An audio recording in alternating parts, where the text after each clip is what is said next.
أعوذ بالله من الشيطان الرجيم بسم الله الرحمن الرحيم ألف لام ميم تلك آيات الكتاب الحكيم هدى ورحمة للمحسنين الذين يقيمون الصلاة ويؤتون الزكاة وهم بالآخرة هم يوقنون أولئك على هدى من ربهم وأولئك هم المفلحون صدق الله العظيم رب اشرح لي صدري ويسر لي أمري واحلل عقدة من لساني يفقهوا قولي واجعل لي وزيرا من أهلي اللهم أرنا الحق حقا وارزقنا اتباعه وأرنا الباطل باطلا وارزقنا اجتنابه سبحانك لا علم لنا إلا ما علمتنا إنك أنت العليم الحكيم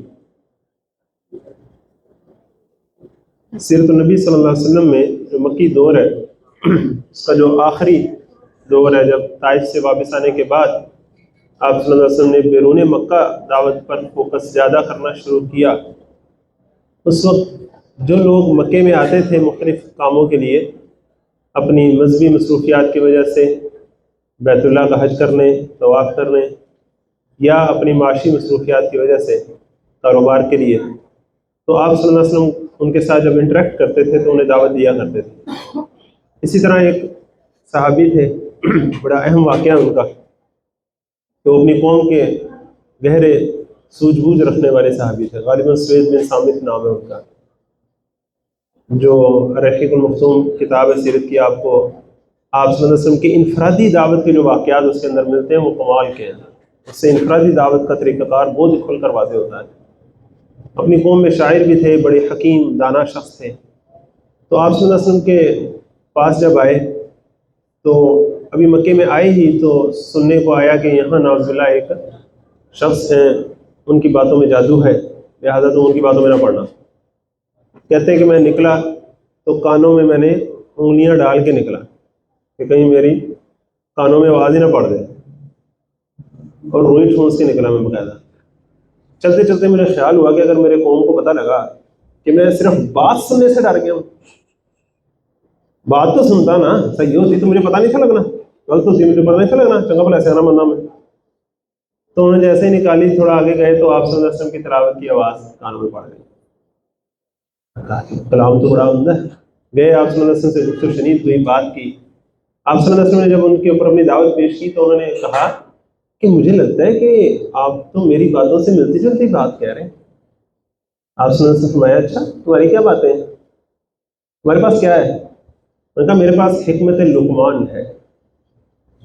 آپ صلی اللہ علیہ وسلم نے فرمایا اچھا کچھ پیش کرو۔ انہوں نے اپنے شعر پیش کیے اور اس میں لقمان کی حکمت کے کچھ موتی تھے۔ جب آپ صلی اللہ علیہ وسلم نے سنا تو آپ صلی اللہ علیہ وسلم نے ان کی تعریف فرمائی اور کہا واقعی بہت اچھی باتیں ہیں جو تم نے کہی ہیں، I appreciate that, it's very remarkable کہ آپ صلی اللہ علیہ وسلم نے کہا۔ حالانکہ کتنی کو اچھی بات ہو جائے گی، آپ صلی اللہ علیہ وسلم کے مقابلے میں کوئی اچھی بات ہو سکتی، لیکن پہلے سے نے کہا کہ آئی اپریشیٹ دیٹ، تمہاری باتیں واقعی بڑی اچھی اور فطرت پر مبنی باتیں ہیں تمہاری، لیکن تمہیں پتہ ہے میرے پاس اس سے بھی زیادہ اچھی بات ہے۔ ان کا اس سے اچھی بات ہے آپ کے پاس؟ آپ صلی اللہ علیہ وسلم نے فرمایا ہاں۔ آپ صلی اللہ علیہ وسلم نے قرآن مجید کی تلاوت شروع کی۔ قربان جائیے اس شخص پر بھی کہ اس نے کہا آپ کی بات واقعی صحیح ہے، آپ کی بات میری بات سے زیادہ اچھی بات ہے، اور پھر وہ آپ صلی اللہ علیہ وسلم کی دعوت پر ایمان بھی لے آئے۔ تو عرب کے ہاں لقمان ایک معروف شخصیت تھے، قصہ مختصر۔ اور جس طرح ہمارا لیفٹسٹ ہو کہ رائٹسٹ ہو، قومی ہو کہ مذہبی ہو، اقبال سب کا یہ اقبال ہے۔ اقبال کے شعر کے بغیر تقریر ختم نہیں ہو سکتی، ٹھیک ہے نا؟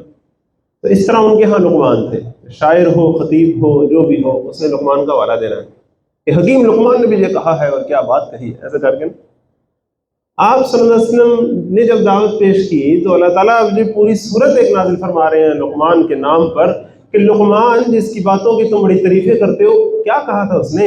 میں تمہیں بتاتا ہوں اس نے کیا کہا تھا۔ جی کچھ کہا تھا، اس کی تم تعریفیں کرتے ہو، یہی باتیں میں علیہ حبیب صلی اللہ علیہ وسلم کہتے ہیں، تم ان کی مخالفت کرتے ہو، یہ کیا بات ہے؟ کیا یہ کھلا تضاد نہیں ہے؟ دیکھو صحیح آخر کہا کیا ہے ہمارے نبی نے تمہیں، تمہارے حبیب صلی اللہ علیہ وسلم نے تمہیں کیا کہا ہے، کیا دعوت پیش کی ہے تمہیں، اور کی ہے تم نے؟ تب حکیم لقمان کی بات شروع ہونے لگی ہے تو ذرا دیکھیے حکیم لقمان کون تھے؟ سوڈان کے قریب ایک لوبیا نام کی ایک جگہ تھی، وہاں ایک بڑھئی تھے، ترخان تھے، لیکن اللہ جیسے حکمت سے نوازے. کچھ لوگ پڑھے لکھے جاہل ہوتے ہیں اور کچھ لوگ مزدور بھی ہوتے ہیں تو بڑی حکمت والے ہوتے ہیں. آپ نے ایسے لوگ دیکھے ہوں گے انشاءاللہ. ماشاءاللہ مجھے امید ہے پچھلے 3-4 سالوں سے آپ دیکھ رہے ہیں ایسے اشخاص کو. اللہ تعالیٰ نے اپنی حفاظت میں رکھے. تو جسے اللہ حکمت سے نوازے، جسے اللہ رکھے اسے کون چکے. تو اب دیکھیں سورہ لقمان کیسے شروع ہو رہی ہے. یہاں حکیم لقمان کی بات آنی ہے نا، اب انداز دیکھیے گا. الف لام میم تلک آیات الکتاب الحکیم. یہ آیات ہیں ایک کتاب کی، ایک پرحکمت کتاب کی. ہدی و رحمت للمحسنین، سراسر ہدایت اور رحمت ہے محسنین کے لیے، سادے مومنین کے لیے نہیں. جس کو حکمت ملے پھر وہ سادے مومنین کے لیول پہ رہے، نہیں، پھر وہ محسنین ٹاپرز میں جائے گا، وہ ایکسیلنٹ کام کرے گا. الذین یقیمون الصلاۃ ویؤتون الزکاۃ، جو قائم کرتے ہیں نماز اور زکوٰۃ ادا کرتے ہیں. وہم بالآخرۃ ہم یوقنون، اور وہی ہیں جو آخرت پر بھی یقین رکھتے ہیں. اولئک علی ھدی من ربہم، یہی لوگ ہیں جو ہدایت پر ہیں اپنے رب کی طرف سے. اولئک هم المفلحون، اور یہی ہیں جو فلاح پانے والے ہیں. پلیز ذرا شور کم کیجیے گا بچوں، شور کم کیجیے گا. ومن الناس من، اب پھر لوگوں میں سے ایک قسم آ گئی. لوگوں میں سے کوئی وہ ہے جو یشتری لہو الحدیث، خرید کر لاتا ہے غافل کرنے والی باتیں. اب آپ کو مجھے حکمت کی باتیں کیوں نہیں سوجھتی؟ ذرا غور تو کریں، پہلے اس پر تو غور کریں کہ ہم حکمت کی باتوں پہ غور کیوں نہیں کر سکتے. کیونکہ ہمیں ٹائم نہیں ملتا، ہم ایسی چیزوں میں مست ہو جاتے ہیں جو ہمیں غافل کر دیتی ہیں. اور کچھ ایسے لوگ ہوتے ہیں جو غافل کرنے والی باتیں خریدتے ہیں، پروموٹ کرتے ہیں انہیں، تاکہ لوگوں کے اندر سوچنے سمجھنے کی صلاحیت موقع ہو جائے. ایسے جھوٹ پر مبنی افسانے، ناول، ڈرامے، کہانیاں، فضول اسکینڈلز، ان کی باتیں آپس میں مست کر دینا. آج کے نوجوان کو ذرا پوچھیں کہ ہالی ووڈ کے کون سے ایکٹرز کے کون سے مسائل چل رہے ہیں، کس کا کس سے بریک اپ ہو گیا ہے، کسی سے شادی ہوئی تھی پھر اب ٹوٹ گئی ہے، وہ ساری مست ہے اس کے اندر پورا. رکھو ناکام نہ کائے. کھیلنا بری بات نہیں ہے، میچ دیکھنا بری بات نہیں ہے، لیکن کس کرکٹر کا کس سے کیا ہوا تھا، پھر اس کا یہ ہوا تھا، پھر اس کا یہ ہوا تھا، تمہیں نہیں پتا وہ ایسے ہوتا ہے پھر ایسے ہوتا ہے، اس کا کیا مطلب ہے؟ وہ سوچنے والی بات ہے. تو مست ہو جانا اس کے اندر، غافل ہی ہو جانا اس کے اندر، ساری اپنی عزیز اس کے اندر لگا دینا. اللہ تعالیٰ ہمیں اس سے بچائے. تو کوئی بھی چیز ہے جو اپنے آپ کو اپنے اندر غافل کر لے تو وہ غلط بات ہے. چاہے وہ بظاہر نیکی کا کام ہی کیوں نہ ہو. مست ہو جائے انسان تو ذکر و فکر صبح گاہی میں بھی مست نہیں ہونا چاہیے. اسے مست نہیں ہونا کسی چیز میں، ہوش و حواس نہیں کھونے اپنے. اللہ تعالیٰ ہمیں اس کی توفیق عطا فرمائے. تو ومن الناس من یشتری لہو الحدیث، انسانوں میں سے کوئی ایسا بھی ہے جو غافل کرنے والی باتیں خرید کے لے کر آتا ہے. لیضل عن سبیل اللہ، تاکہ اللہ کی راہ سے غافل کر دے، اللہ کی راہ سے گمراہ کر دے. اب اللہ کی راہ کون سی ہے؟ جو اللہ تعالیٰ تک لے کر جانے والی ہے. یعنی کہ لوگوں کا اپنے رب کے ساتھ تعلق کمزور کرنے پر پوری اس کی کوشش ہے.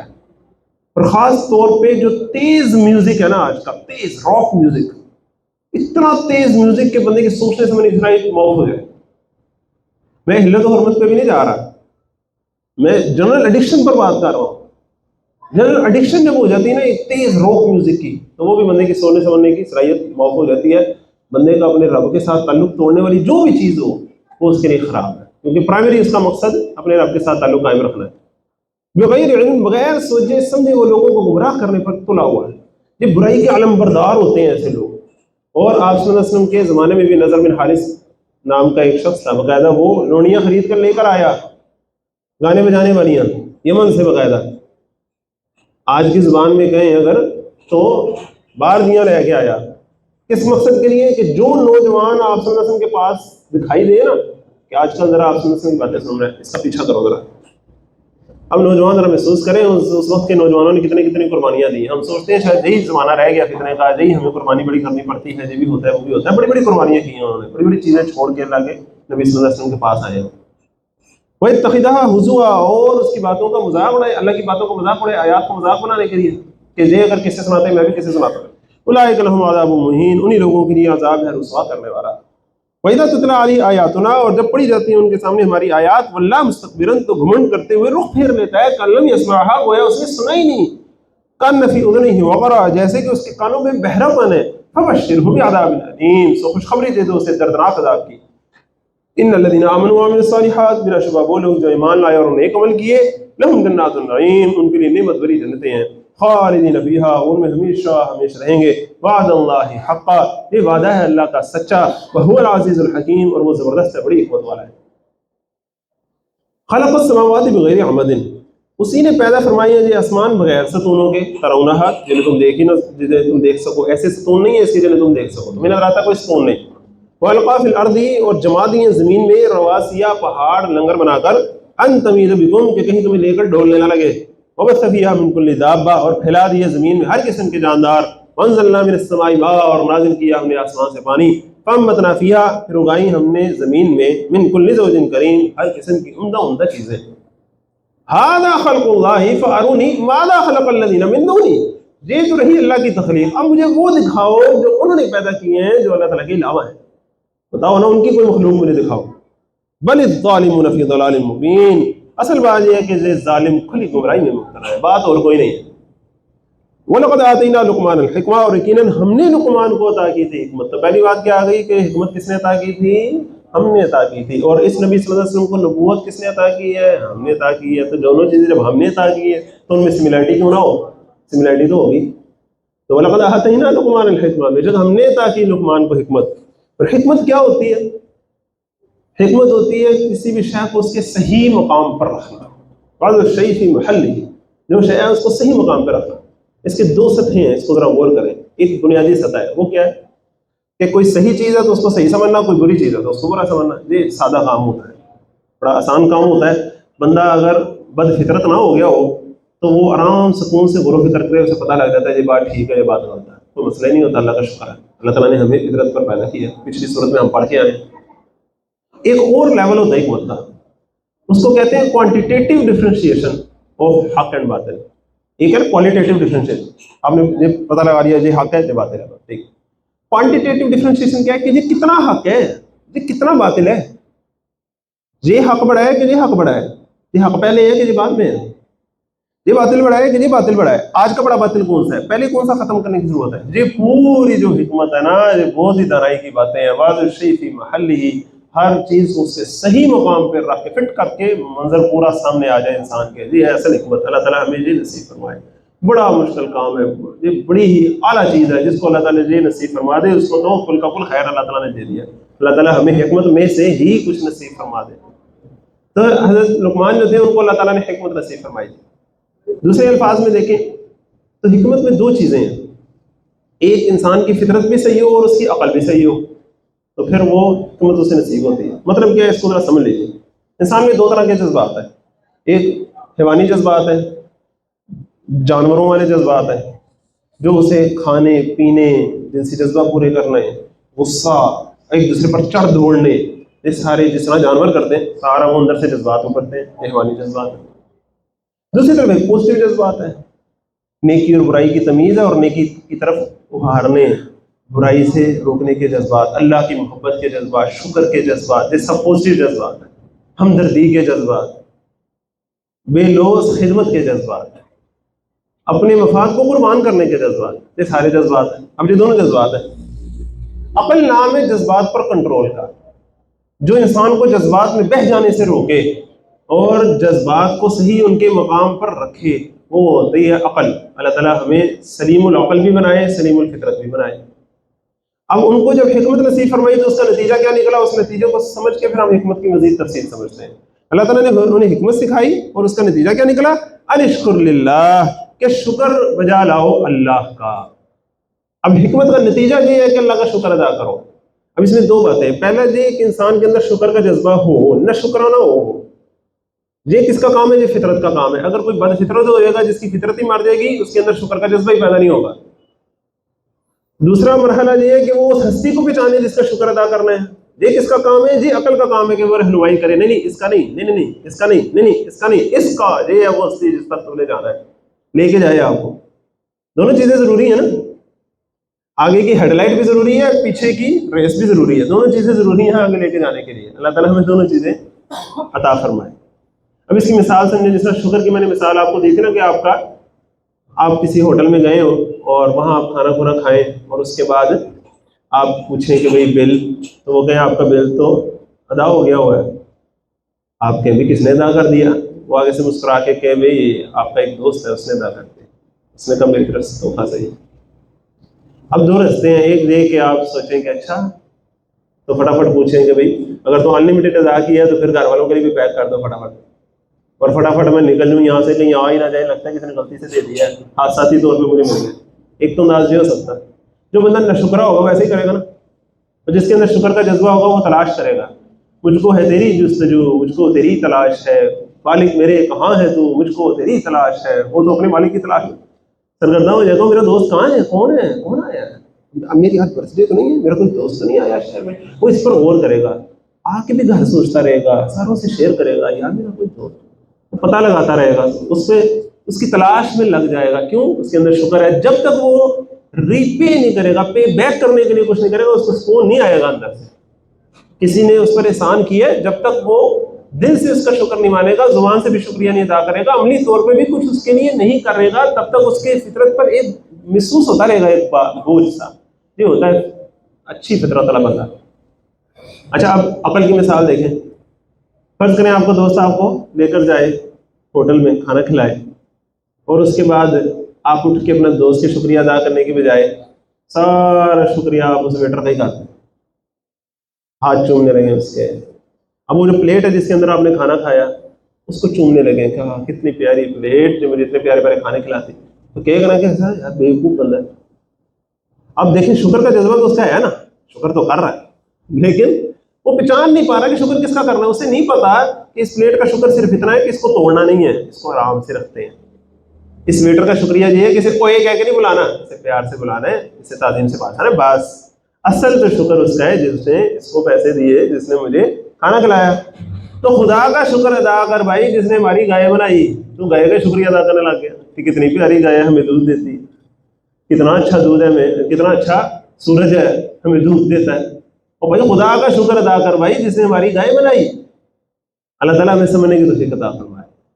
تو پہلی بات کیا ہے کہ ہماری فطرت صحیح ہو، ہمارا شکر کا جذبہ بیدار ہو. اور دوسرا مرحلہ کیا ہے؟ عقل صحیح ہو، وہ اس ہستی تک پہنچائے جس کا شکر ادا کرنا ہے. تو نتیجہ کیا نکلے گا؟ اشکر للہ ومن یشکر فانما یشکر لنفسہ. اور جو شکر ادا کرتا ہے تو در حقیقت وہ اپنے فائدے کے لیے شکر ادا کرتا ہے. تو اتنا روشن جملہ ہے نا یہ. کوئی آپ پر احسان کرے، اگر آپ اس کا شکر ادا نہیں کرتے، شکریہ ادا نہیں کرتے، اپنا نقصان کرتے ہیں، اس کا کوئی نقصان نہیں. آپ کی فطرت نیگیٹو پازیٹیو فیڈ بیک کی وجہ سے نیچے دبتی چلی جاتی ہے. آپ کی فطرت کے اندر ایک شکر کا جذبہ پیدا ہوا تھا، آپ نے اسے دبا دیا. اگلی دفعہ اتنا پیدا نہیں ہوگا، کم پیدا ہوگا. آپ پھر دبائیں گے، اگلی دفعہ اور کم پیدا ہوگا، آہستہ آہستہ مار ہی جائے گا وہ. آپ یوں سمجھیے کہ انسان کی خودی جو ہے نا وہ بڑی خوددار اور غیور ہوتی ہے. جب اس کی انسان سنتا نہیں تو سنانا بند کر دیتی ہے. اس بات کو سمجھیے. انسان کا ضمیر بڑا باضمیر ہوتا ہے، بڑا خوددار ہوتا ہے. جب اس کی کوئی نہیں نہ سنتا پھر چپ کر جاتا وہ، کہتا جاؤ کھاؤ بس مانو. تو جو اپنے اندر فطرت کی آواز نہیں سنتا وہ تو خود اپنا نقصان کرتا ہے. اللہ تعالیٰ ہمیں اس کو سمجھنے کی توفیق عطا فرمائے. جب ہم کسی کی خوبی کو اپریشیٹ نہیں نہ کرتے، آدھا گلاس خالی ہے یہی تلاش یہی غور کرتے رہتے ہیں، آدھا بھرا ہوا ہے اس پہ ہمارا غور نہیں ہوتا، یہ ہم اپنا نقصان کر رہے ہوتے ہیں. اللہ تعالیٰ ہمیں سمجھنے کی توفیق عطا فرمائے. ومن شکر فانما یشکر لنفسہ ومن کفر، اور جو کوئی ناشکری کرتا ہے فإن اللہ غنی حمید، تو بلا شبہ اللہ تو بے نیاز ہے، لائق حمد و ثنا ہے. کوئی اس کا شکر کرے نہ کرے، اللہ کو تو کوئی ضرورت نہیں ہے، وہ تو حمید ہے. وَإِذْ قَالَ لُقْمَانُ لِابْنِهِ، اور جب کہا تھا لقمان نے اپنے بیٹے سے. اب یہ تو تھے لقمان، اب وہ اپنے بیٹے سے بات کرنے لگے. تو ایک باپ اپنے بیٹے سے جب بات کرنے لگا تو کیا ہے؟ ایک حکیم دانا شخص اپنی اگلی نسل سے بات کرنے لگا تو کیا ہے؟ مختلف اب سارے آپ اپنے ذہن میں کیٹیگریز لے آئے، اور یہ بڑی دھیان سے سننے والی بات ہے. وَإِذْ قَالَ لُقْمَانُ لِابْنِهِ وَهُوَ يَعِظُهُ، جبکہ وہ اسے نصیحت کر رہے تھے. اور یہ محسوس ہوتا ہے کہ موت کے وقت کی نصیحت تھی، جو کہ بڑی اسٹرانگ نصیحت ہوتی ہے. یا بنیا، اے میرے بیٹے، لا تشرک باللہ. اب اے میرے بیٹے بہت ہی پیار محبت والی بات ہے. پہلے تو بیٹے کے ساتھ تعلق اتنا ہو نا کہ اسے پیار سے بات کی جا سکے، پیار سے بلایا جا سکے، اتنا قریبی تعلق ہو، پھر اگلا بات سنتا ہے، ایسے نہیں سنتا. تو اولاد کی تربیت میں ایک ہی اصول ہے، اولاد کو اپنے ساتھ جوڑ کے رکھو، خود اللہ کے ساتھ جڑ کے رہو، ٹرانسفر ہو جائے گا اللہ کا تعلق اس میں. سادی سی بات ہے، بات سمجھ رہے؟ اگر آپ کا اولاد کے ساتھ تعلق نہیں ہے یا آپ کا اللہ کے ساتھ تعلق نہیں ہے، ان دو چیزوں میں سے کوئی مس ہے تو پھر کام صحیح نہیں ہونا. آپ اللہ تعالیٰ کے ساتھ اٹیچ رہیں، اولاد کو اپنے ساتھ اٹیچ کر کے رکھیں، تو پھر کنڈکشن ہوگی، سیدھی سیدھی انرجی اس پہ ٹرانسفر ہو جائے گی. اللہ خیر صلی اللہ. تو اب وہ اللہ تعالیٰ کے ساتھ اٹیچ ہے اور اپنے بچے کے ساتھ بھی اٹیچ ہے. یا بنیا، میرے پیارے بیٹے، لا تشرک باللہ، اللہ کے ساتھ شرک نہ کرنا. ان الشرک لظلم عظیم، یقیناً شرک تو بہت بڑا ظلم ہے. ظلم کس کو کہتے ہیں؟ حکمت کے اپوزٹ چیز ہے. ظلم کہتے ہیں واضح شیء فی غیر محلی، کسی شے کو اس کے مقام سے ہٹا دینا. اب شرک کیسے ظلم ہے کہ شرک دو طرح سے ہو سکتا ہے، یا اللہ جو خالق ہے باقی سب مخلوقات ہے اس کے اندر کوئی ایسا ہے گھاڑے لینا کہ جو مخلوقات میں ہوتا ہے، تو گویا خالق کو مخلوقات کے صرف صف میں آگے کھڑا کر دینا، یا مخلوقات میں سے کسی کو اتنا اونچا لے کے جانا کہ خالق کے برابر جا کے کر دینا. یہی دو سچویشن ہو سکتی ہیں، چاہے ذات میں، چاہے صفات میں، چاہے حقوق میں.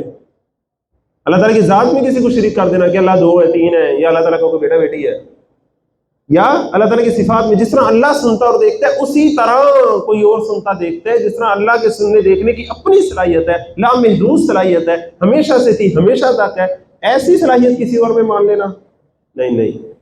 باقی سب کی صلاحیت کیسی ہے؟ اپنی نہیں ہے، اللہ کی دی ہوئی ہے. نمبر 2، ہمیشہ سے نہیں تھی، جب اللہ نے دی تو ہوئی، ہمیشہ تک نہیں ہے، جب تک اللہ نے دی ہے تب تک ہوگی، سادی بات. نمبر 3، جتنی بھی زیادہ ہو لامحدود نہیں ہے، لامحدود تو صرف اللہ کی ہوتی ہے.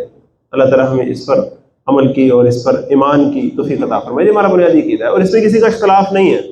اس سے آگے کی جو بحثیں ہیں نا وہ اختلافی بحثیں ہیں، اور اس میں ہم پہلے دن سبق پڑھ چکے ہیں الف لام میم، کہ کچھ چیزیں جو اللہ جانتا ہے اس میں پڑھنے کی ضرورت نہیں ہے، آیات متشابہات میں خواہ پڑھنے کی ضرورت نہیں ہے. اللہ تعالیٰ ہمیں اپنی حد میں رہنے کی توفیق عطا فرمائے. تیسری طرح کا شرک ہوتا ہے جو حقوق میں شرک ہوتا ہے، جو اللہ کا حق ہے وہ کسی اور کو دے دینا. اللہ کا حق ہے کہ صرف اللہ ہی سے سب سے زیادہ محبت کی جائے. اللہ کا حق ہے کہ صرف اسی کی سب سے اونچی اطاعت رکھی جائے. اللہ کا حق ہے کہ سب سے زیادہ توکل اسی پر ہو. اللہ کا حق ہے کہ سب سے زیادہ خوف اسی کا ہو. یہ سب چیزیں صرف اور صرف اللہ کے ساتھ ہے. کسی اور کے ساتھ کسی بھی معاملے میں یہ جذبات وابستہ کر لینا اللہ تعالیٰ ہمیں اس سے بچائے. نہ شرک اللہ ظلم عظیم، یہ سارے ظلموں کی جڑ ہے. کیونکہ جب ایک دفعہ بندہ سب سے ٹاپ پہ جہاں پہ اللہ تعالیٰ کا مقام ہے وہاں کسی اور کو لا بٹھاتا ہے، پھر اس رستے سے جو چیزیں اس کو آتی ہیں وہ ساری خرابی در خرابی ہوتی ہے. اللہ تعالیٰ ہمیں اس کو سمجھنے کی توفیق عطا فرمائے. وَوَصَّيْنَا الْإِنسَانَ بِوَالِدَيْهِ، اور تاکید کی ہم نے انسان کو اپنے والدین کا حق جاننے کی.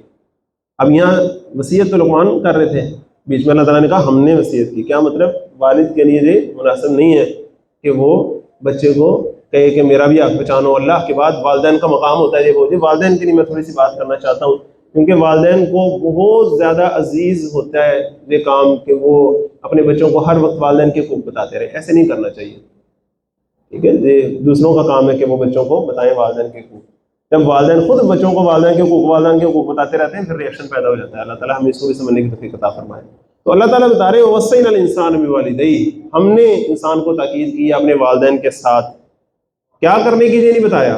کیسا؟ وَوَصَّيْنَا الْإِنسَانَ بِوَالِدَيْهِ، حسنہ عام طور پر آتا ہے نا، یہاں حسنہ ذکر نہیں کیا. کیا مطلب؟ تمہیں پتہ ہے کیا کرنا ہے، تمہیں بتانے کی ضرورت ہے کیا کرنا ہے. تمہیں پتہ نہیں کیا کرنا ہے. انہوں نے ساری عمر تمہیں کس طرح پالا پوسا ہے، ابھی تمہیں بتانے کی ضرورت ہے کہ تم نے ان کے ساتھ اچھا کرنا ہے. تمہیں پتہ ہونا چاہیے کیا کرنا ہے تمہیں. حملتہ امہ وہنا علی وہن، اٹھائے پھرتی ہے اس کو اس کی ماں کمزوری پر کمزوری کی حالت میں. وفصالہ فی عامین، اس کا دودھ چھڑایا جاتا ہے 2 سالوں میں. ان اشکر لی ولوالدیک، ہم نے اسے نصیحت کی کہ میرا بھی شکر گزار رہے اور اپنے والدین کا بھی شکر گزار رہے. اب ماں کا یہاں اضافی ایک مقام بیان کیا گیا، اور واقعی ماں کی جو قربانی ہے بندے کے بچے کے لیے وہ بہت ہی اوپر ہے. والد تو اس کے قریب بھی نہیں ہے. میں بینگ میل آپ سے بات شیئر کر رہا ہوں سیریسلی. ایک ماں ہوتی کیا ہے بندہ کبھی سمجھ ہی نہیں سکتا. بندہ یہ ماں ہی ہے جو سمجھتی ہے. اللہ ہی ہے جس نے ماں کی جو ممتا ہے اس کے جذبے کو اپنے جذبے کی مثال کے لیے پیش کیا ہے. اندازہ کریں کیا جذبہ ہوگا. 3 گنا حق ہے اس کا اخلاقی طور پر. اور سب سے اہم بات بلا کیا ہے کہ ماں کے ٹاپ کا جذبہ ممتا جذبہ ہے. اس نے ایک آزاد شہری تھی ماں، ٹھیک ہے، جب وہ آزاد شہری تھی نا، لڑکی نکاح سے پہلے آزاد شہری تھی وہ. اس نے ایک بندے کی سب آرڈینیٹ بن کر رہنا قبول کیا. کیوں؟ تاکہ نکاح کا بندھن قائم رہے، گھر جڑا رہے، بچے کو ایک چھتری میسر آ سکے. بندے سخت ہوتے ہیں، ہمارے والد بھی سخت ہیں، ہم بھی سخت ہیں، پتہ ہی ہے ہمیں، لیکن بیویاں پھر بھی صبر کرتی ہیں. کیوں؟ تاکہ چھتری قائم رہے بچے کی خاطر. یہ مشرقی عورت کی قربانی ہے بہت بڑی بچوں کے لیے. تو بچوں کو چاہیے کہ وہ اپنی ماں کا حق پہچانے. اللہ تعالیٰ آپ کو مجھے اس کی توفیق عطا فرمائے. خاص طور پہ ماں کا حق پہچاننا ذرا زیادہ مشکل ہو جاتا ہے. کیوں؟ کیونکہ وہ جذباتی ہوتی ہے نا. تو بعض اوقات وہ ایسے کام کرتی ہے کہ بندہ کہنا یار ہے کہ یار کوئی گل ہے. کیونکہ جب جذباتی ہے تو ظاہری بات ہے عقل میں تھوڑی سی کمی ہوگی. ناقصات العقل ویسے ہی خواتین ہیں. تو بعض اوقات وہ انورٹڈ کوماز میں اگر میں کہوں کہ کم عقلی کی بات بھی کرے گی. اب وہ بچے کا کام ہے کہ اپنی ماں کی اس کم عقلی کی بات کو یوں محسوس کرے کہ میری ماں کی یہ جو جذباتی سی بات ہے، میری ماں بڑی جذباتی ہے، شکر ہے جذباتی ہے، تبھی تو اس نے مجھے بچپن میں اتنے جذبات کے ساتھ پالا ہے، جو جذباتی نہ ہوتی تو میرا کیا حالت ہوتی میری۔ اسے بچے کو ایسے سمجھنا چاہیے، یہ جذباتی ہے تبھی تو اس نے مجھے پالا پوسا بڑھا کیا۔ خاص طور پہ بہو اور ساس کا جو مسئلہ چل رہا ہوتا ہے، بیٹے کو اس بات کو سمجھنا چاہیے کہ ماں میری ماں ہے نا، جذباتی ہے، مجھ سے اتنی زیادہ محبت کرتی ہے کہ بڑے چاؤ سے بہو لے کے آتی ہے، پھر اسے جالس ہو جاتی ہے کہ میرا بچہ میرے کو نہ لے گا۔ ماں ہے نا بیچاری، کوئی بات نہیں، مسکرا کے ٹالنے کی بات ہے، بیوی کو بھی سمجھانے کی بات ہے کہ دیکھو میری ماں ہے اور میں ماں کو تبدیل تو نہیں کر سکتا نا۔ اگلی بات نہیں کہنی اسے، میں اتنی بات ہے کہنی کہ میں ماں کو تبدیل تو نہیں کر سکتا نا، نہیں ماں ہے میری، شی از ارریپلیسیبل، تو ہم نے ایڈجسٹ ہی کرنا ہے اب۔ اللہ تعالیٰ سمجھنے کی توفیق عطا فرمائے۔ ماؤں کو بھی سمجھنے کی توفیق ہونی چاہیے، اور ماؤں کو بھی سمجھنا چاہیے کہ وہ اپنی جو ساری جوانی کی قربانی انہوں نے اولاد کی خاطر کی ہے، اصل میں تو اللہ نے ان کو جزا دینی ہے نا۔ اگر وہ بدلہ پانے کی خواہش رکھیں گی اولاد سے، ساری عمر میں تمہیں پال پوس کے کیتا ہے، ہوں تو اینا نہیں کر سکتا، ہوں تو اینا نہیں کر سکتا، جی رویہ ٹھیک نہیں ہے۔ جیسا میں نے شروع میں کہا، والدین اگر اپنا حق جتاتے رہیں گے تو یہ نقصان دہ ہوگا ان کے لیے۔ اللہ تعالیٰ دونوں کو سمجھنے کی توفیق عطا فرمائے۔ الی المصیر، میری طرف تجھے لوٹ کر آنا ہے، پہلے میرا شکر پھر والدین کا شکر۔ وَإِن جَاهَدَاكَ، لیکن اگر وہ تجھ پر دباؤ ڈالیں، عَلَىٰ أَن تُشْرِكَ بِي، اس بات کا کہ تو میرے ساتھ شریک ٹھہرائے، مَا لَيْسَ لَكَ بِهِ علم، ایسوں کو جس کے بارے میں تجھے کوئی علم نہیں، نہ نقل کا نہ عقل کا، فَلَا تُطِعْهُمَا، تو ان کا کہنا نہ ماننا، وَصَاحِبْهُمَا فِي الدُّنْيَا مَعْرُوفًا، لیکن برتاؤ کرو تم ان دونوں کے ساتھ دنیا میں اچھا۔ یہ ہے اللہ کا کام کہ ان کی اطاعت تو نہیں کرنی، لیکن برتاؤ ان کے ساتھ اچھا رکھنا ہے، اگرچہ وہ شرک کو کم دے رہے ہیں۔ اور یقین کریں ہم میں سے جتنے بھی یہاں بیٹھے ہیں، ہمارے والدین نے ہمیں تو یہ سکھائی ہے، کبھی بھی اپنے والدین کو شرک والے مقام پہ نہیں سوچنا کہ میں رات کو یہاں سے دیر سے جاتا ہوں تو میری والدہ کہتی ہیں اوے کی مولیاں دی غلط سنتا رہتا ہے۔ والدہ صحیح کہتی ہے، آج کل مولوی ہیں ہی ایسے، ٹیکنیکلی صحیح بتاؤں آپ کو، نوجوانوں کو ورگلا لیتے ہیں، استفسال کر لیتے ہیں ان کا۔ آپ کو بڑے حوصلے سے انہیں بتانا ہے کہ نہیں نہیں احمد جی ہم تو ادھر قرآن کی بات کر رہے ہیں اور ایسے ہے ویسے ہے، میں آپ کو بھی لے کے جاؤں گا، کسی دن آپ سنیے گا، غلط بات ہو مجھے بتائیے گا۔ بھائی میرے سے زیادہ خیر خواہ آپ کی والدہ ہے، میں کسی بھی نوجوان جو یہاں پہلی دفعہ ہے اس کو بتا رہا ہوں، میری باتوں میں آ کے آپ اپنی والدہ کے خلاف کھڑے ہو جائیں، یہ کون سی عقل مندی ہے؟ کوشش کریں، تھوڑا حوصلہ کریں۔ یہ ہمارا ایک بڑا مسئلہ ہے آج کے نوجوانوں کا، ہر گھر میں مسئلہ ہوتا ہے، جس کو اسلام کا ایک تڑکا لگتا ہے وہ اس نے گھر میں میدان جنگ بنایا ہوتا ہے۔ اللہ تعالیٰ میں سمجھنے کی توفیق عطا فرمائے، اعتدال نصیب فرمائے۔ ہاں یہاں کیا بات ہو رہی کہ شرک پر جب تجھے مجبور کریں، اور آج ہی میں ایک کانفرنس سے آیا ہوں، جو عبد الوارث بھائی ہیں ہمارے جو عیسائی سے مسلمان ہوئے تھے، انہوں نے نیو مسلمس کانفرنس آج کی تھی کہ نئے مسلمانوں کو ایشوز کیا پیش آتے ہیں، تو ان کے واقعات سن کر اس آیت کی صحیح سمجھ آتی ہے کہ کیا مطلب ہے۔ جس طرح وہ بتاتے ہیں کہ میں نے کس طرح اپنے گھر والوں کو ساروں کو جب دعوت دی تو سارے گھر والوں کو انہوں نے اسلام کے دائرے میں لے آئے، لیکن ان کے والد کہتے ہیں کہ وہ کفر کی حالت میں چلے گئے۔ وہ مجھے کہتے تھے الٹا کہ تم ہمیں آ کے تبلیغ کرتے ہو، اپنے مسلمانوں کو دیکھو ذرا، تم کہتے ہو اسلام میں پردہ ہوتا ہے، اسلام میں عدل و انصاف ہوتا ہے، اسلام میں ظلم نہیں ہوتا ہے، اسلام میں ناپتول میں کمی نہیں ہوتی، ملاوٹ نہیں ہوتی، اپنے مسلمانوں کی حالت دیکھیے، جاؤ پہلے انہیں جا کے تبلیغ کرو پھر ہمیں آ کے بتانا۔ کہتے ہیں یہ باتیں سنتا سنتا میں رہ گیا، اور میرے والد یہ کہتے کہتے اس دنیا سے چلے گئے۔ وہ ہمیں کیا دیکھتے ہوں گے مسلمانوں، تم لوگ کردار کی وجہ سے میرا باپ گیا ہے، تم اپنا کردار نہیں ٹھیک کر سکے۔ اللہ تعالیٰ ہمیں سمجھنے کی توفیق عطا فرمائے۔ ہم کسی کو اسلام کی طرف نہیں لا سکتے، ان میں اس سے رکاوٹ تو نہ بنے۔ تو والدین کس طرح پریشرائز کرتے ہیں، پریشر ڈالتے ہیں، تو ان کو پتہ ہے جن پہ ڈالتے ہیں۔ اللہ تعالیٰ نے ہمیں پیدائشی طور پر مسلمان بنایا، ہمیں مسلمان گھرانے پیدا کیے، اس کا بڑا ہی اعلیٰ اللہ تعالیٰ کی نعمت ہے۔ تو فلا تطعهما وصاحبهما فی الدنیا معروفا، لیکن برتاؤ کرنا تو ان کے ساتھ دنیا میں اچھا۔ واتبع سبیل من اناب الی، اور پیروی کرو اس شخص کی جو میری طرف رجوع کرتا ہو۔ پیروی تم نے کس کی کرنی ہے؟ جو اللہ کی طرف رجوع کرتا ہو۔ اطاعت کس کی؟ اللہ کی، اس کے رسول کی، پھر اللہ اور اس کے رسول کی اطاعت کرنے والے کی۔ سیدھی سیدھی بات ہے، اپنے زمانے میں اپنے علاقے میں پہچانو، وہی بات جو میں نے آج سورۃ عنکبوت میں بھی کہی، اسبی سے بالا تر ہو کر اتنے حملہ تو ہونے نہیں بیڑے، کسی نے تیری ذات پوچھنی نہ جماعت پوچھنی، کسی نے نہیں پوچھنی۔ ادھر یہ نہیں ہونا آپ چونکہ اس ذات سے ہیں، چونکہ اس جماعت سے ہیں، لہٰذا آپ کے لیے تو جنت کے ٹکٹ پہلے کے طے ہوئے ہیں، فلاں بندے کے پاس سے جائیں اس سے نکل لیں اور جائیں، ایسے نہیں ہونا۔ ہر بندے نے فردن ادھر کھڑے ہونا ہے۔ اللہ تعالیٰ ہمیں پہچاننے کی اور ماننے کی توفیق عطا فرمائے۔ ثم الی مرجعکم، پھر میری طرف تم سب کو لوٹ کر آنا ہے، فانبئکم بما کنتم تعملون، پھر اس وقت میں تمہیں بتاؤں گا کہ تم کرتے کیا رہے ہو۔ یا بنیا، ہے میرے پیارے بیٹے، انہا ان تک مثقال حبۃ من خردل، حقیقت یہ ہے کہ اگر کوئی چیز رائی کے دانے کے برابر بھی ہو فتکن فی صخرۃ، پھر وہ کسی چٹان میں چھپی ہوئی ہو، اور فی السماوات یا فی الارض، یا آسمانوں کی وسعتوں میں ہو یا زمین کی گہرائیوں میں ہو، یاتی بھی اللہ اسے نکال لائے گا، ان اللہ لطیف خبیر، بے شک اللہ بڑا باریک بین اور ہر بات سے باخبر ہے۔ اللہ کا شکر ادا کرنے کے بعد سیکنڈ جو چیز ہے جہاں انسان اپنی عقل اور فطرت سے پہنچتا ہے، وہ کیا ہے کہ انسانی آواز ضائع ہونے والے نہیں ہیں، ان کا بدلہ مل کے رہنا ہے۔ اس کی بھی سادی بات کیا ہے بلا، پھر دیکھیں وہ جو 4 سٹیپس تھے جو میں نے سورۃ آل عمران کے آخر میں آپ کو بتائے تھے، ان 4 سٹیپس کو پھر گنے، ان پر غور کیجیے گا بار بار، تاکہ آپ مزید ان کو اچھے الفاظ دے سکیں۔ ہم نے بھی اپنے استادوں سے ہی سیکھے ہیں نا۔ پہلا کیا، انسان بھائی غور و فکر کرتا ہے تو پہچانتا ہے کہ کوئی ہے جو چلا رہا ہے، وہ بڑا خوبصورت، بڑا پرفیکٹ میرا محسن ہے، وہ میرا اپنا ہے جس نے سب میرے کام میں لگایا ہے، یہاں تک پہنچ جاتا ہے۔ لیکن جستجو ہوتی ہے بھی، میرے مالک کہاں ہے تو، مجھ کو تیری تلاش ہے۔ پھر جب وہ اندر غور کرتے ہیں تو پتہ لگتا ہے وہ میرے اندر ایک جذبہ ہے محبت کا، کسی کی خاطر جینے مرنے کا، کسی کا ہو کر رہنے کا، کسی کو چاہنے کا۔ یہ جذبہ اسی کے لیے تو ہے، اور کس کے لیے؟ میں ادھر ادھر اس کو لگا رہا ہوں، یہ جذبہ تو اسی کے لیے ہے۔ یہاں سے وہ ایمان باللہ کے بنیاد تک پہنچ جاتا ہے۔ اب جب وہ اندر غور کر رہے ہوتے ہیں تو تلاش کرتے کرتے اسے ایک اور چیز مل جاتی ہے۔ وہ چیز کیا ملتی ہے؟ نیکی اور برائی کی تمیز ملتی ہے۔ وہ دیکھتے ہیں میرے اندر کچھ ایک جنگ سی جاری ہے، میچ ہو رہا ہے میرے اندر، ایک طرف کچھ جذبات ہیں، ایک طرف کچھ جذبات ہیں، ایک طرف میرا ضمیر ہے، ایک طرف میرا مفاد ہے، ایک طرف شکر کا جذبہ ہے، ایک طرف اپنے پیٹ پہ ہاتھ پھیرنے کا جذبہ ہے، ایک طرف کسی پر چڑھ دوڑنے کا جذبہ ہے، ایک طرف کسی پیچھے رہ جانے والے کو بھی ساتھ لے کر چلنے کا جذبہ ہے۔ یہ مختلف جذبات ہیں جو میرے اندر چاہ رہے ہیں، یہ کیا ہے؟ اب وہ باہر جب دیکھتا ہے، پھر اندر سے جب باہر آتا ہے، چوتھا سٹیپ آ گیا۔ چوتھے سٹیپ میں جب وہ باہر آتا ہے تو دیکھتا ہے کچھ باضمیر افراد ہیں، کچھ بے ضمیر افراد ہیں۔ معاشرے میں کیا ہو رہا ہے؟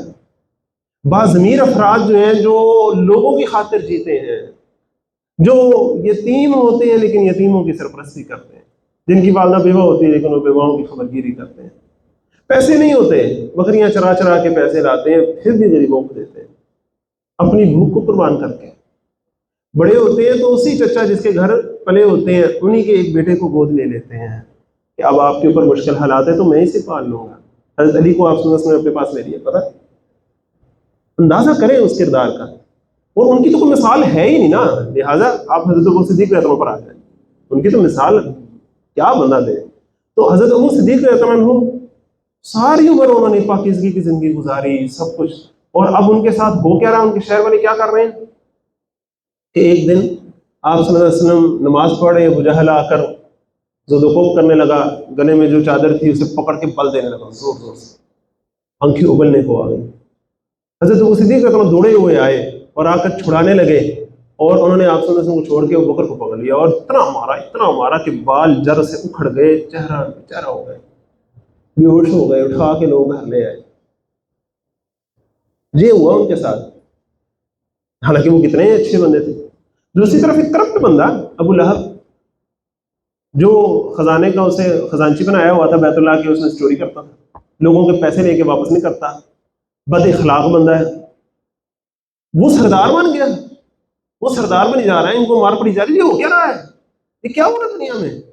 اب وہ ٹیکنیکلی یہ دیکھتے ہیں کہ action and reaction are equal but opposite in direction, عمل کا تو رد عمل برابر لیکن مخالف سمت میں لگنا چاہیے، جو اچھا ہو اس کے ساتھ اچھا ہونا چاہیے، جو برا ہو اس کے ساتھ برا ہونا چاہیے۔ یہ کیا ہو رہا ہے؟ تو اس کے اندر سے پیاس اٹھتی ہے کہ نہیں یہ ایسے نہیں ہو سکتا۔ جس بنانے والے نے پوری کائنات کو تو انصاف پر پیدا کیا ہے، توازن پر پیدا کیا ہے، نیچے الیکٹرون پروٹون ہے وہ بھی متوازن ہے، اوپر زمین کی گریوٹی ہے وہ بھی متوازن ہے، اتنا بڑا فلا یہاں کیسے چھوڑ دے گا وہ؟ نہیں وہ نہ ہو۔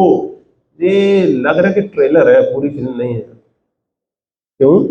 ٹریلر میں کیا ہوتا ہے کہ مار پڑ رہی ہے ہیرو کو، لیکن ابھی دکھایا نہیں جاتا نتیجہ کہ کس طرح اس کی جیت کیسے ہوتی ہے۔ لیکن کوئی فلم آپ نے ایسے دیکھی ہے جس میں ہیرو کو مار پڑتی ہے الٹیمیٹلی ہیرو مار ہی جائے اور ویلن جو ہے وہ کیمرے کی طرف وہ کر کے کہے کہ میری جیت ہوئی، وکٹری کا نشان بنا دیں؟ آپ تو توڑ دیں گے ٹی وی کے، اس نے میرا ٹائم ضائع کیا، کتنی فلاپ فلم ہے۔ اب بتائیے یہ کائنات یا تو کہہ دیں فلاپ ہے، اگر فلاپ نہیں ہے تو پھر اس کا مطلب ہے کہ یہ پوری مووی نہیں ہے، یہ ٹریلر ہے۔ اس کو سمجھانے کے لیے میں آپ کو مثال صرف پیش کر رہا ہوں۔ تو اگر ٹریلر ہے تو پھر اس کا مطلب ہے کہ پوری تو مووی بھی آنی ہے۔ تو ایک دن ایسا آنا ہے جس میں اچھوں کو اچھائی کا بدلہ ملنا ہے، بروں کو برائی کا بدلہ ملنا ہے، بیٹے جس رب نے یہ کائنات بنائی ہے نا وہ اس بات پر قادر ہے کہ وہ تمہارے اعمال کا ریکارڈ رکھ پائے، دوبارہ سے لا پائے، تمہیں دوبارہ زندگی دے پائے، تمہیں ہمیشگی کی زندگی عطا کر سکے، اور بروں کو ان کی برائی کا اصل انہیں بدلہ دے سکے، اور اچھوں کو ان کے اچھائی کا اصل بدلہ دے سکے۔ وہ اس پر قادر ہے، اور جب قادر ہے اور ہونا بھی چاہیے تو پھر کیوں نہیں ہوگا؟ ہوگا، یقین رکھو کہ ہوگا۔ یہ جو ایمان بالآخرت کی بنیاد تک پہنچتے ہیں، اور انہوں نے اپنے بیٹے کو سمجھایا، یا بنیا، اے میرے پیارے بیٹے، اقم الصلاۃ، نماز قائم کرو۔ کیوں؟ انسان نسیان کو پتلا ہے، بھول جاتا ہے، یہ باتیں اسے سمجھ تو آ گئی لیکن دنیا میں مست ہو جاتا ہے۔ اپنے رب سے چمٹے رہنا، کنیکشن میں رہنا، کام کرنا سارے، پھر آ کے اپنے رب کے ساتھ چمٹ جانا، رات کو سو کے صبح اٹھ کے پھر کنیکشن میں رہنا اپنے رب سے۔ اقم الصلاۃ وامر بالمعروف وانہی عن المنکر۔ اب کیا بات ہے کہ اگر باضمیر افراد ہیں، ایک طرف بے ضمیر افراد ہیں، ان کا ایک کلیش تم معاشرے میں دیکھ رہے ہو، حق و باطل کا ایک کلیش تم دیکھ رہے ہو، اور تم سوچو تم نیوٹرل ہو کے بیٹھ جاؤ، نہیں، تمہارا کام ہے کہ تم حق کا ساتھ دو، تمہارا کام ہے کہ تم ظلم کے خلاف کھڑے ہو، معروف کو سپورٹ کرو، اس پر موٹیویٹ کرو سب کو، اور جو منکر ہے، جو برائی ہے، اس کو کنڈیم کرو، اس کو لوگوں کو اس سے روکنے کے لیے کوشش کرو۔ یہ تمہارا کام ہے، بنیادی کام ہے۔ وَأْمُرْ بِالْمَعْرُوفِ وَانْهَ عَنِ الْمُنکَرِ، تم معروف کا حکم دو اور منکر سے روکو۔ وَاصْبِرْ عَلَىٰ مَا أَصَابَكَ، اور جب ایسا کرو گے تو پھر مشکلات تو آئیں گی۔ مفاد پرست طبقے اتنی آسانی سے تو نہیں سمجھیں گے کہ تم جا کے انہیں کو، بھائی آپ کو نہیں پتا ہے جو ظلم ہوتا ہے اس کو چھوڑ دیں، وہ کہیں ہاں اچھا مجھے تو پتہ ہی نہیں تھا، آپ نے بتا دیا، چلو اچھا میں چھوڑ دیتا ہوں اسے۔ ایسے نہیں ہوتا۔ وہ اپنے مفادات کے تحفظ کے لیے آخری حد تک جاتے ہیں، تو پھر اہل حق کو بھی آخری حد تک جانا پڑتا ہے۔ وَاصْبِرْ عَلَىٰ مَا أَصَابَكَ، ثابت قدم رہو پھر اس تکلیف پر جو تمہیں پہنچے۔ إِنَّ ذَلِكَ مِنْ عَزْمِ الْأُمُورِ، یقیناً یہ بڑی ہمت کے کام ہیں۔ وَلَا تُصَعِّرْ خَدَّكَ لِلنَّاسِ، اب اتنے اچھے کام جب تم کر لو، ایمان بھی تمہیں مل جائے، عبادات بھی ہوں، دعوت و تبلیغ بھی ہو، معاملات بھی تمہارے درست ہوں، اور حق کے غلبے کے لیے تم کوشش بھی کر رہے ہو، ایک چیز کا دھیان رکھنا، تکبر میں مبتلا نہ ہو جانا، اپنے آپ کو کوئی شے نہ سمجھنے لگ جانا۔ وَلَا تُصَعِّرْ خَدَّكَ لِلنَّاسِ، اپنے گال لوگوں سے بات کرتے ہوئے پھلاؤ مت۔ وَلَا تَمْشِ فِي الْأَرْضِ مَرَحًا، اور زمین میں اکڑ کر مت چلو۔ اب دیکھیں، جس کو اللہ تعالیٰ آج تھوڑا علم آ جائے کسی کے پاس، اس کا رو بھی ختم نہیں ہوتا، اس کی انائی ختم نہیں ہوتی، لیکن جس کو اصل حکمت نصیب ہوتی ہے، وہ چونکہ ہر شے کو اپنے مقام پر رکھتا ہے، تو وہ اپنے آپ کو بھی اپنے مقام پر ہی رکھتا ہے، بندے کے مقام پہ رہتا ہے، وہ اپنی آپ سے باہر نہیں ہو جاتا۔ تو وَلَا تُصَعِّرْ خَدَّكَ لِلنَّاسِ، اپنے گال لوگوں سے بات کرتے ہوئے پھلاؤ مت، لوگوں سے روڈ انداز سے بات نہ کرو۔ وَلَا تَمْشِ فِي الْأَرْضِ مَرَحًا، اور زمین میں اکڑ کر نہ چلو۔ إِنَّ اللَّهَ لَا يُحِبُّ كُلَّ مُخْتَالٍ فَخُورٍ، بے شک اللہ پسند نہیں کرتا ہر اس شخص کو جو خود پسند ہو اور فخر کرنے والا ہو۔ خود پسند کون ہوتا ہے؟ اپنے ہی حسن کا دیوانہ بنا پھرتا ہے، اور فخور، فخر کرنے والا کہ میں تو ایسا ہوں اور میں تو ویسا ہوں۔ وَاقْصِدْ فِي مَشْيِكَ، اور اپنی چال میں اعتدال اختیار کرنا، میانہ روی، توازن، اعتدال، یہ ہے اصل چیز۔ کہیں تم اچھے جذبات میں بھی انتہا پسندی میں نہ بہ جانا، ہر چیز میں ایک اعتدال، پوری زندگی میں ایک اعتدال کی راہ تلاش کرتے رہنا۔ یاد کریں وہ جو عباد الرحمن کی نشانیاں تھیں، ان میں تھا نا والذین اذا انفقوا لم یسرفوا ولم یقتروا وکان بین ذلک قواما، کہ نہ وہ فضول خرچی کرتے ہیں اور نہ وہ کنجوسی کرتے ہیں، بلکہ درمیان کی راہ پر قائم رہتے ہیں۔ تو جب وہ درمیان کی راہ پر قائم رہنے کی کوشش کر رہے ہوتے ہیں تو عباد الرحمن، رحمان کی رحمت جوش مارتی ہے اپنے بندوں پہ، دیکھو اعتدال کی راہ تلاش کر رہے ہیں، اعتدال پر قائم رہنے کی کوشش کر رہا ہے۔ اللہ تعالیٰ ہمیں ان لوگوں میں شامل فرمائے۔ وغضض من صوتک، اور اپنی آواز کو پست رکھنا۔ ایک تو ویسے ہی بات کرتے ہوئے ذرا عاجزی ہونی چاہیے، لیکن موقع پہ موقع، سچویشن ٹو سچویشن چیز ویری کرتی ہے۔ کبھی اونچی آواز کی ضرورت ہے تو اونچی آواز بھی ہو، لیکن یہاں خاص نوعیت کی بات آواز کا ذکر ہے۔ جب کسی سے بات ہو رہی ہے، ڈبیٹ ہو رہی ہے، اور آپ کو پتا ہے کہ اگلے کی بات تو صحیح ثابت ہو رہی ہے، میری بات تو بے وزن ہے، میری دلیل تو کچی ہے، اب اگر تو تم واقعی حق پسند ہو، حق کے متلاشی ہو، تو تمہیں تو فوراً سے اس سے پوچھنا چاہیے کہ ہاں یار آپ کی بات میں تو یہ بات تو ٹھیک ہے، اچھا مزید بتائیں، ذرا مجھے مزید بتائیں، اور فوراً سے پوچھنا چاہیے کہ مجھے شاید کوئی حق بات یہاں سے مل جائے۔ آپ کو تو ایسا ہونا چاہیے جو کھولتے کھولتے کسی کو نشان ملے کہ ادھر سے تو ہیرا نکلنے لگا، فوراً سے آپ کو آگے بڑھنا چاہیے، بجائے اس کے کہ آپ یہ کریں کہ اپنی آواز اونچی کر لیں، ہاں پتہ ہے تمہارا بھی وہ کر کے کر کے سائڈ پہ نکل جائیں، اپنی آواز اونچی کر کے اس بات کو دبا دیں۔ اللہ تعالیٰ ہمیں اس سے بچائے۔ ان انکر الاصوات لصوت الحمیر، بلا شبہ سب سے زیادہ ناپسندیدہ آواز تو گدھے کی آواز ہوتی ہے۔ آواز اونچی تو وہ بھی بڑی ہوتی ہے لیکن کسی کو اچھی ہوتی۔ دوسرے الفاظ میں اللہ تعالیٰ نے ٹونٹ کیا ہے۔ الم تروا ان اللہ سخر لکم، کیا تم دیکھتے نہیں کہ اللہ نے کام میں لگا دیے تمہارے لیے ما فی السماوات و ما فی الارض، ان سب کو جو آسمانوں میں اور جو زمین میں ہے، واسبغ علیکم نعمہ، اور پوری کر رکھی ہیں اس نے تمہارے اوپر اپنی نعمتیں، ظاہرۃ و باطنۃ، ظاہر بھی اور باطنی بھی۔ جتنے بھی قرآن مجید کے اہم مقامات آتے ہیں نا، سورہ لقمان کا جو رکوع ہے، سورہ حج کا آخری رکوع تھا، سورہ مومنون کا پہلا رکوع تھا، سورہ فرقان کا آخری رکوع تھا، پھر آیت البر تھی، پھر سورہ بنی اسرائیل کے 2 رکوع تھے، یہ سارے جو اہم رکوع آتے ہیں، ان کو اگر آپ صحیح طرح تفصیل سے اچھا سمجھنا چاہتے ہیں نا، صحیح کنسیپٹ سے، تو اس کے لیے ایک چیز کو نوٹ کر لیں۔ آپ کو ویب سائٹ پر مل سکتے ہیں، میں آپ کو انشاءاللہ شیئر بھی کروا دوں گا۔ الہدا کی آڈیو لیکچر سیریز ہے، آڈیو میں لیکچرز ہیں ڈاکٹر سعد احمد رحمۃ اللہ علیہ۔ آڈیو میں عام طور پہ سننے میں بندے کو مشکل ہوتی ہے، لیکن وہ آپ ایک دفعہ ٹرائی کر کے دیکھیے گا، جو گہرائی آپ کو اس کے اندر ملے گی نا، وہ آپ کو ویڈیوز میں نہیں نظر آئے گی، جو گہرائی ہے اس کے اندر۔ چھوٹے چھوٹے سے لیکچرز ہوں گے 1-1 گھنٹے کے، اور تقریباً 30 سے 40 کے قریب وہ لیکچرز ہوں گے کل، لیکن انتہائی جامعیت کی اور گہرائی کی۔ اللہ تعالیٰ ہمیں سمجھنے کی توفیق عطا فرمائے۔ وَمِنَ النَّاسِ مَن يُجَادِلُ فِي اللَّهِ بِغَيْرِ عِلْمٍ، انسانوں میں سے کوئی ایسا بھی ہے جو اللہ کے بارے میں جھگڑتا ہے بے سوچے سمجھے، وَلَا هُدًى وَلَا كِتَابٍ مُنِيرٍ، بغیر ہدایت کے، بغیر روشنی دکھانے والی کتاب کے۔ وَإِذَا قِيلَ لَهُمُ اتَّبِعُوا، اور جب کہا جاتا ہے ان سے کہ پیروی کرو، جو اللہ تعالیٰ کو جھگڑے گا رہے ہیں، جب ان سے کہا جاتا ہے پیروی کرو ما انزل اللہ، اس کی جو اللہ نے نازل کیا، قالوا، تو کہتے ہیں بل نتبع، بلکہ ہم تو پیروی کریں گے ما وجدنا علیہ آباءنا، جس پر ہم نے اپنے باپ دادوں کو پایا ہے، ہم اپنی روایات کی، اپنے رسوم و رواج کی، اپنی تہذیب و تمدن کی پیروی کریں گے۔ اولو کان الشیطان یدعوہم، ان سے پوچھو کیا پھر بھی اگر شیطان انہیں بلا رہا ہو الی عذاب السعیر، جہنم کے عذاب کی طرف، پھر بھی ادھر ہی جائیں گے وہ۔ ومن یسلم وجہہ الی اللہ، اور جس نے اپنا چہرہ اللہ کے حضور جھکا دیا، وہو محسن، اور وہ ہوا احسان کی روش اختیار کرنے والا، بیسٹ کام کرنے والا، فقد استمسک بالعروۃ الوثقی، تو بلا شبہ اس نے ایک مضبوط سہارا تھام لیا۔ وإلی اللہ عاقبۃ الامور، اللہ ہی کے ہاتھ میں تمام معاملات کا فیصلہ۔ ومن کفر فلا یحزنک کفرہ، اور جو کفر اختیار کرتا ہے تو تمہیں اس کا کفر غم میں مبتلا نہ کرے۔ الینا مرجعہم، ہماری طرف تم سب کو لوٹ کر آنا ہے، ہماری طرف ان سب کو لوٹ کر آنا ہے، فننبئہم بما عملوا، پھر ہم انہیں بتائیں گے کہ وہ کیا عمل کرتے رہے۔ ان اللہ علیم بذات الصدور، بے شک اللہ خوب جانتا ہے دلوں کی باتوں کو۔ نمتعہم قلیلا، ہم انہیں تھوڑا سا فائدہ اٹھانے دیں گے، ثم نضطرہم، پھر بے بس کر کے لے جائیں گے ہم انہیں، الی عذاب غلیظ، ایک سخت عذاب میں۔ وَإِن سَأَلْتَهُم مَّنْ خَلَقَ السَّمَاوَاتِ وَالْأَرْضَ، اور اگر تم ان سے پوچھو کہ کس نے پیدا کیا آسمانوں کو اور زمین کو، لا یقولون اللہ، تو جھٹ کہیں گے اللہ نے۔ قل الحمدللہ، کہیے الحمدللہ، بل اکثرهم لا يعلمون، اصل بات یہ ہے کہ ان کی اکثریت بے سمجھ ہے۔ للہ ما فی السماوات والارض، اللہ ہی کا ہے جو کچھ آسمانوں میں اور زمین میں، ان اللہ هو الغنی الحمید، بے شک اللہ ہی ہے جو بے نیاز اور لائق حمد و ثنا ہے۔ ولو ان ما فی الارض من شجرۃ اقلام، اور اگر جتنے بھی زمین میں درخت ہیں وہ قلم بن جائیں، والبحر یمدہ من بعدہ سبعۃ ابحر، اور سمندر ہوں اس کی سیاہی، اور اس کے ساتھ مزید 7 سمندر بھی ہوں، ما نفدت کلمات اللہ، تو اللہ کی باتیں ختم نہ ہوں۔ ان اللہ عزیز حکیم، بے شک اللہ زبردست بڑی قوت والا ہے۔ ما خلقکم ولا بعثکم الا كنفس واحدہ، تم سب کا پیدا کرنا، تم سب کا دوبارہ اٹھانا اللہ تعالیٰ کے لیے بالکل ایسے ہی ہے جیسے ایک شخص کا پیدا کرنا، اللہ تعالیٰ کے لیے کوئی مسئلہ نہیں ہے۔ ان اللہ سمیع بصیر، بے شک اللہ ہر بات سننے والا، دیکھنے والا ہے۔ الم تر ان اللہ، کیا تم دیکھتے نہیں کہ اللہ یولج اللیل فی النہار، رات کو دن میں داخل کرتا ہے، وہ یولج النہار فی اللیل، اور دن کو رات میں داخل کرتا ہے۔ وسخر الشمس والقمر، قمر، اور مسخر کر رکھا ہے اس نے سورج اور چاند کو، کل یجری الی اجل مسمى، سب گردش کر رہے ہیں ایک وقت مقرر تک۔ وان اللہ بما تعملون خبیر، بے شک اللہ ان اعمال سے جو تم کر رہے ہو پوری طرح باخبر ہے۔ ذالک بان اللہ هو الحق، جس وجہ سے ہے کہ اللہ ہی الحق ہے، وانما يدعون من دونه الباطل، اور یقیناً وہ سب جنہیں یہ پکارتے ہیں اللہ کے علاوہ باطل ہیں۔ وان اللہ هو العلی الکبیر، یقیناً اللہ ہی بلند و برتر ہے، بہت بڑا ہے۔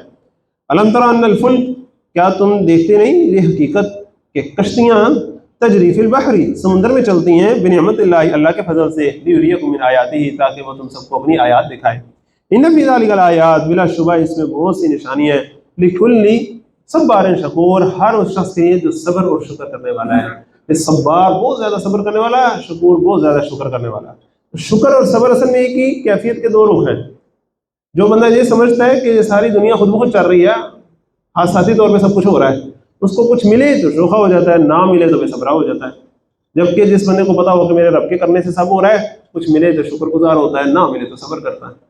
وَإِذَا غَشِيَهُم مَوْجٌ، اور جب چھا جاتی ہے ان پر کوئی موج، كالظُّلَلِ صاحبانوں کی طرح، دعوا اللہ مخلصین لہ الدین، تو پکارتے ہیں اللہ کو خالص کر کے اس کے لیے اپنا دین۔ تو آپ اندازہ کریں نا، کوئی بحری سفر کر رہا ہو اور اتنی بڑی موج آئے اور لگے کہ اب یہ جا رہی ہے، اب اس وقت اسے لگتا ہے کہ کوئی بھی روک سکتا ہے اسے، کوئی آ جائے دنیا میں، کوئی طاقت ایٹم بام بھی آ جائے تو روک سکتے اسے۔ اس وقت اس کو پتا چلتا ہے کہ اب تو گئے۔ دعوا اللہ مخلصین لہ الدین، پکارتے ہیں اللہ کو خالص کر کے اس کے لیے اپنا دین۔ فلما نجاہم من البر، پھر جب بچا کر پہنچا دیتا ہے انہیں خشکی میں، فمنہم مقتصد، تو ان میں سے کچھ ہی ہیں ایسے جو میانہ روی اختیار کرتے ہیں۔ وما یجحد بآیاتنا الا کل ختار کفور، اور ہماری آیات کا نہیں انکار کرتا مگر ہر وہ شخص جو غدار ہو اور نہ شکر ہو، اپنے رب کا آقا کا وفادار غلام نہیں ہے، غدار ہے، کسی اور کی غلامی میں کسی اور کا ایجنٹ بنتا ہے جا کے۔ یا ایھا الناس، اے انسانوں، اتقوا ربکم، بچو اپنے رب کی نافرمانی سے، واخشوا یوما، اور ڈرو اس دن سے، لا یجزی والد عن ولدہ، نہ کام آئے گا کوئی باپ اپنے بیٹے کی۔ اب باپ اور بیٹے کا ذکر آیا تھا نا پیچھے، آج کام آ سکتے ہو، آج نصیحت کر لو اچھی، اس دن کسی نے کوئی کام نہیں آنا۔ ولا مولود هو جاز عن والدہ شیئا، اور نہ کوئی اولاد کام آئے گی اپنے باپ کے ذرا بھی۔ ان وعد اللہ حق، بے شک اللہ کا وعدہ سچا ہے۔ فلا تغرنکم الحیات الدنیا، سے تمہیں دنیا کی زندگی دھوکے میں نہ ڈال دے۔ ولا یغرنکم باللہ الغرور، اور اللہ کے معاملے میں وہ بڑا دھوکے باز شیطان وہ تمہیں دھوکے میں نہ ڈال دے۔ ان اللہ عندہ علم الساعہ، بے شک اللہ ہی ہے جس کے پاس قیامت کا علم ہے۔ وینزل الغیث، اور وہی بارش برساتا ہے۔ ویعلم ما فی الارحام، اور وہی جانتا ہے کہ ماؤں کے رحموں میں کیا ہے، رحموں میں کیا ہے۔ وما تدری نفس ماذا تکسب غدا، اور نہیں جانتا کوئی شخص کہ وہ کل کیا کرے گا۔ وما تدری نفس بأی ارض تموت، اور نہیں جانتا کوئی شخص کہ وہ کس سرزمین میں مرے گا، اس کی موت کہاں لکھی ہے۔ یہ ساری چیزیں اللہ کے علم میں۔ ان اللہ علیم خبیر، بے شک اللہ ہر بات جاننے والا، پوری طرح باخبر ہے۔